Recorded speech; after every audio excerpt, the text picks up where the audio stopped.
Hello guys, my name is Oluwatife. Alright, so today I'm going to be talking about healthy tips for your hair. Who doesn't want to have a really lush, really nice looking natural hair? Everybody wants to. Now, the tips that I'm going to be talking about can work for both male and female as well, but I'm going to be directing most of what I'm saying to the female gender. Okay, so my hair is natural. I'm going to find a picture and attach my hair length. It's just a little here, you know, that's where my hair length is, but I'm still on the journey of growing my hair. But here are some of the things that I've done to you know, maintain and keep my hair healthy. You know, natural hair would take up time, would take up money, would take up energy. It's just the truth. It can, you might have styled it well in the house, and by the time you're stepping out like this, you just do something else different entirely, and you'll be like, what? Okay, but some people might tell you, oh, your hair, good hair should be like this. No, it should. Don't let them, please, don't let them bulldoze you to what your hair should look like. Okay, your hair, whether it's fine, it is straight, it is curly or coily, whether your hair is glossy, whatever kind of hair that you have, Biko, please, your hair deserves respect. So you need to start by giving your hair respect to yourself before other people will definitely appreciate the hair that you have on your head.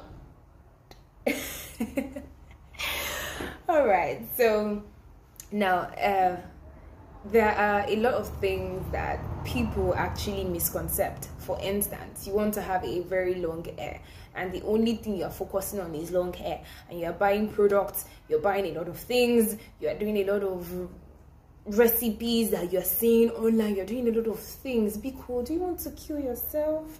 Just take it easy, girl. What you need to do at first is to make sure that your hair is healthy. Once your hair is healthy, then the length would automatically follow. And you know, genetics has a role to play in how fast or how long your hair would actually be. So people say genetics does not have a role to play. Please, it does. Your hair might not grow as long as the whites, okay? Your hair might not grow at the same rate as some other people. Everybody's hair grows, yes, but the rate at which it grows is what differs. All right, so don't think about how short your hair is or how slow your hair is growing or stuff like that. What you need to do is to make sure that you keep it healthy. Once you're keeping it healthy, then length would automatically follow. So now let's move on to the tips that I have for you. So now the first tip is that you feed your hair.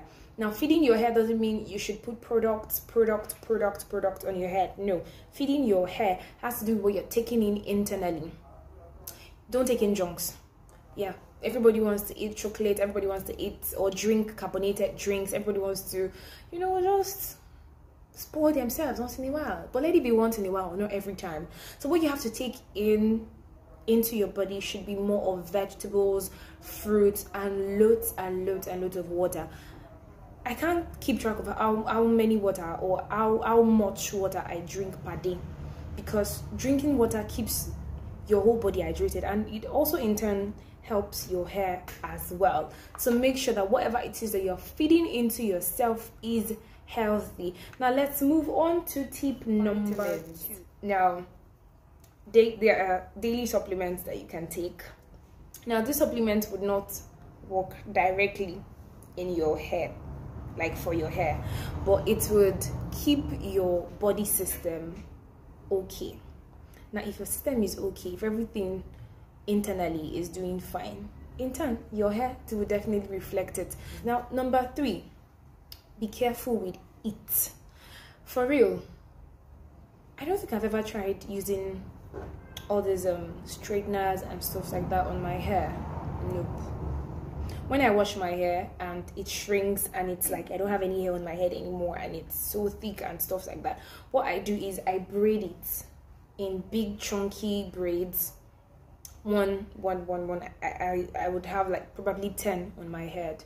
Then I'll leave it overnight. By the time I'm losing it the following morning, the ends would have been straightened instead of using it on your hair. Now, I'm not saying it is absolutely bad, but please, if you have to do without it, please, you can skip it. You don't have to use it on your hair. And if you have to use it, let it be once in a while. And if at all you're going to use it, please use heat protector. There are, I don't know the products, but I know there are heat protectors that you would apply to your hair first before you now apply your straighteners and stuff like that. I don't use it, so I don't know. But if you want to know about the heat protector products that are available in your area or in your locality, just Google it up. You're definitely going to see. Yeah, so the next tip would be to clean your hair and scalp regularly. Personally, if I would have my way, I would be washing my hair every day, but too much of everything is definitely bad. So I try as much as possible to wash my hair at least once in 2 weeks, and if I have the time, once every week. I don't make bogus hairstyles. I have to stay on my head for 3 months or 2 months or even a month. The highest or the longest hair I've ever done is 2 weeks. I would sharply loosen it and wash. Now the reason is because your hair produces oil that is called sebum. Now this sebum, once it gets dry in your scalp, it's going to solidify, and that is mostly what causes dandruff. You would see some people, they would have braids on their hair or Ghana weaving after 2 months. By the time they're losing it out, if you see the dandruff that will be on their hair, and you'll be like, what happened now?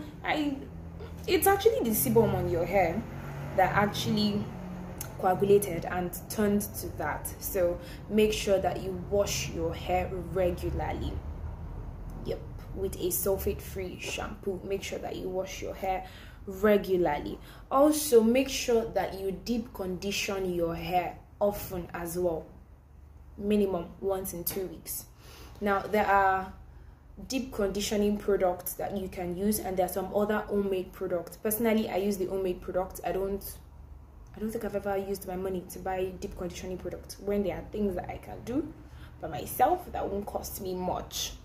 Okay, so recently I tried egg and honey. God, well, it worked for my hair. At least my hair felt really smooth, silky and soft. But the smell, the fact that I ate egg was just something else. So I really can't stand the smell of egg, so I don't think I'm going to be trying egg mask for a very long time. So there are some other ones that you can try. For instance, there is honey and milk mask. Ugh, words. Okay, so what you have to do is you put a little amount of honey and the same quantity of milk. You mix it together in a bowl. Then when you've washed your hair with shampoo, then you just apply it all over your head, and you probably put a nylon or a shower cap on your hair, something that will just make your hair heat up a little. So you leave it for like 30 minutes or 1 hour, depending on how convenient it is for you. Then you rinse off with cold water. So that is how you can deep condition your hair. But I have a friend that deep conditions all through the night. Like, she put the mask in her hair and she sleeps over with it, and the next morning she then washes off. I don't know how convenient that would be, but I don't think I'll be comfortable with something like that on my hair to sleep. But do whatever works best for you. All right, another tip is to gently detangle your hair from the end to the roots. Now once you take your hair this way, you make sure that you detangle with a wide tooth comb, or any comb that has I don't know the word, big claws or big spacings in between them. So you start combing from the end of your hair. When hair is finally detangled, then you now move into the root. Now if you start detangling your hair from the root, it's going to be painful if you want to pull your comb out. So it's better you start from the root. That way it would reduce the rate at which your hair breaks.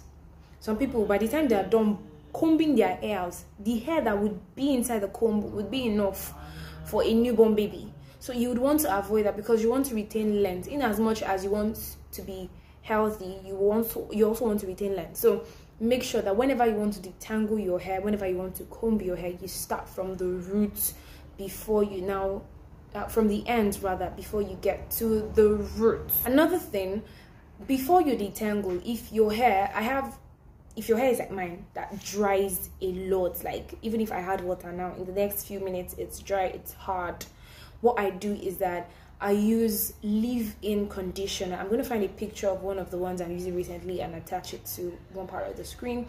Now, this leave-in conditioner is what I first add to my hair all over. It makes it soft and it makes it easy for me to run comb through my hair. So you would also want to get a leave-in conditioner. What you want to do is to always try to wear protective hairstyles. Now, braids are good. Ghana weavings are nice. Yes, they make you look pretty, but it's not all the time that they're necessary.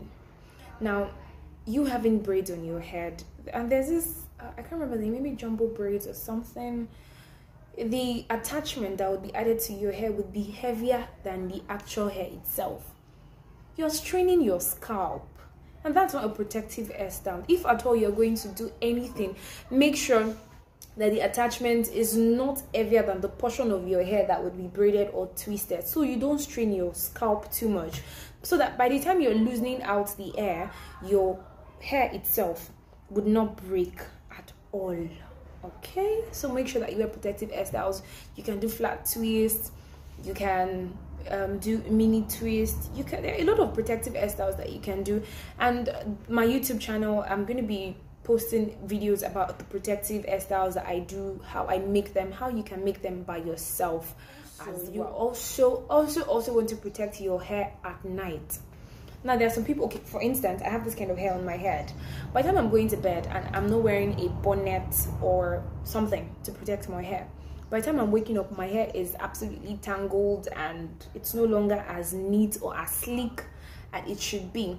So I would advise you to get a satin hair bonnet. So whenever you're going to bed, make sure that you always wear it. Even if you're on braids, make sure that your hair is always protected at night. Then also make sure that you massage your scalp. Yeah, and this comes in when you want to wash your hair with shampoo. You want to walk the shampoo into your scalp and into your hair. You rub it in circular motions. And whenever you want to moisturize your hair, probably with water or oil or leave-in conditioner, whatever it is that you use to moisturize your hair, and even if it is deep conditioning, make sure that you always massage your scalp. Yeah. And the last but not the final tip is that you make sure that you don't stress yourself out. Stress has a way of indirectly affecting everything about you. It gives you eye bags, it makes you look somehow, it even shows in the way you walk, the way you talk, that oh, this person is actually stressed. Well, it's easier said than done because life itself is stressful, but really you have to take it easy. Don't worry about what you don't have control over. Just live your life, believe in God, study more, fellowship more with God. Just let things happen, let God direct you, and you shouldn't have any reason to stress yourself out too much. And even if at all you're going to stress yourself out, don't let it be every time. Don't let it be on irrelevant things. Okay, so don't stress yourself out, because if you stress yourself out, not only your hair would be affected, but even your physical appearance will definitely be affected. What tip do you think, okay, let me know what tip you have been practicing before now, or what exactly you've been missing out. You know, probably it's the healthy eating that you've not really been working on. You're the more of a junk food kind of person. If you probably don't wash your hair every 2 weeks, or you're the type that leaves hair on your head for 2 months and you won't wash, whether you don't deep condition, let me know. I would love to hear your feedback. So drop your comments in the comment section. Thank you, and share my video with as many people as you can as well. Till I drop another tip, stay safe, be healthy, and be happy.